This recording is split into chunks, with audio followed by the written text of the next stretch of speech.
Hello mga ka-agri, magandang hapon. Update ulit sa ating pitsay kasi parang isang buwan na natin hindi nalagyan ng pataba.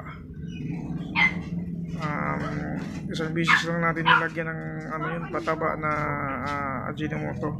So mag-a-apply tayo ulit ngayon ng Ajinomoto. So pansin nyo mga ka-agri, yung ating pitsay ay kulubot na yung mga dahon kasi matanda na ito. Ilang buwan na rin ito nakatanim dito. Binabawas-bawasan lang natin ang dahon to. Ngayon medyo manipis kasi kakabawas lang natin ang dahon yan. Inihalo natin sa nilagang baboy. So yan naman yung mga natira. Try natin kung anong epekto uli ng paglagay ng Ajinomoto kasi isang bisis lang natin ito nilagyan at mga isang buwan na rin lumipas nung nilagyan natin yan. So apply natin uli, kung titignan natin kung ano ang epekto uli ng Ajinomoto sa matanda na pitsay. So ayan na yung ating Ajinomoto, isang sachet ganyan. Tapos ilalagay natin dito sa 1.5 na lalagyanan. So hindi natin pupunuin yan. 1:1 lang, isang sachet equivalent to sa 1 liter na tubig. And lulusawin natin dyan. Diretso na lang sa gripo ang pagkuha ng tubig. Lalagay na natin dito sa 1.5. Ubuhos natin lahat ito, yung ating Ajinomoto. Yan.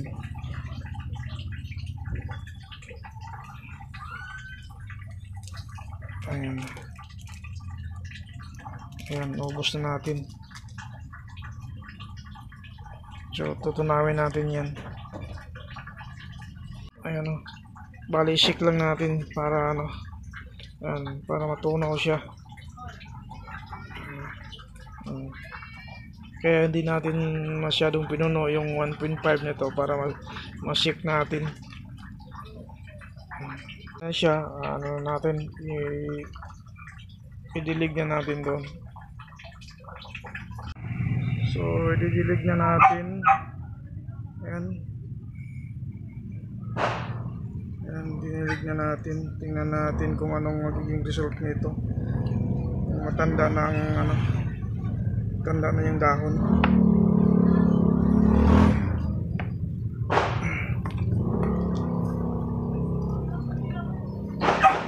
May Ajinomoto.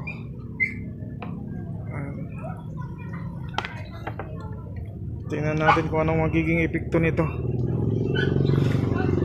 Kung pwede pa ba sa matanda na yung pitsay.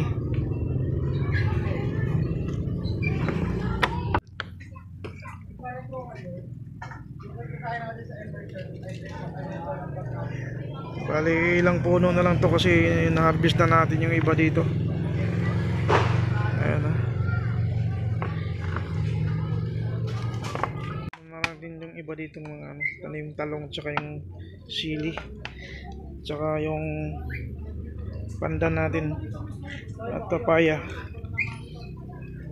Sali na natin.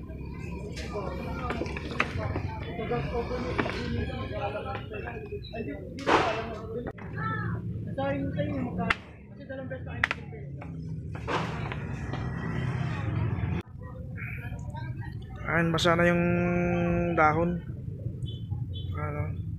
Basa na. Yan natin kung anong magiging epekto nito. Kung mapapansin nyo, yung dahon niya kulubot na kasi matanda na yan. So titingnan natin kung uusbong pa ulit yung mga ibang dahon niya.